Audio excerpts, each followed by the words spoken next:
Chers amis, bienvenue à la communauté d'études quotidiennes de la Bible et quel plaisir de vous saluer en ce jeudi 13 juin 2024 pour continuer à partager avec vous la lecture de la méditation quotidienne pour adultes tirée du livre Dieu est ainsi, portrait de la grâce et de l'amour divin écrit par Roberto Herrera. Je ne cesserai de vous remercier pour votre fidélité à l'écoute de nos différents contenus tout en espérant qu'il reste pour vous une source de bénédiction. La méditation du jour est intitulée « Dieu rejette l'hypocrisie ».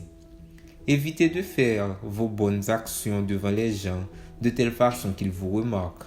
Matthieu 6, verset 1er. Le sermon sur la montagne aborde un aspect très important de la foi chrétienne, l'hypocrisie. L'hypocrisie nous pousse à essayer de paraître ce que nous savons ne pas être ou de faire des choses qui sont bonnes en elles-mêmes, mais qui, faites avec des intentions détestables, ont un terrible effet sur notre cœur. Nous devons admettre que la pratique de la justice a souvent été conduite comme une affaire de bonté calculée. Nous voyons cela dans la Bible comme dans les cultures religieuses actuelles. Notre Dieu ne peut transiger avec l'hypocrisie, car il est la vérité et l'incarnation de l'authenticité. Puisqu'il est infiniment sage et omniscient, il peut lire nos pensées, connaître nos intentions et savoir ce que nous allons faire, bien avant que nous l'ayons même pensé.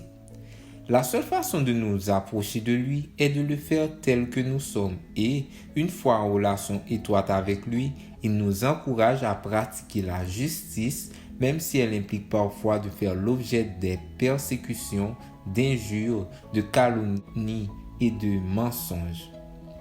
Nous pratiquons la justice non pas pour essayer de nous mettre en avant ou pour nous créer une image convenable, mais parce que nous aimons le Dieu qui est juste. Simuler la piété en donnant l'aumône ou en aidant le nécessiteux est facile.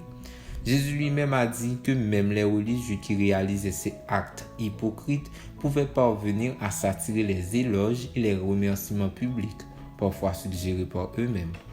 L'avertissement que Jésus nous donne pour que nous ne soyons pas hypocrites ne consiste pas à faire en sorte que les autres ne découvrent pas notre hypocrisie, mais à nous signaler que Dieu sait et voit tout.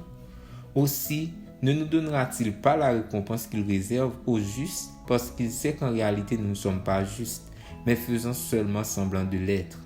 La seule récompense que reçoit l'hypocrisie religieuse est la louange des personnes qui se laissent facilement tromper parce qu'il leur manque une relation avec le Dieu qui donne le discernement. La foi chrétienne se vit en étant conscient à tout moment de la présence de Dieu.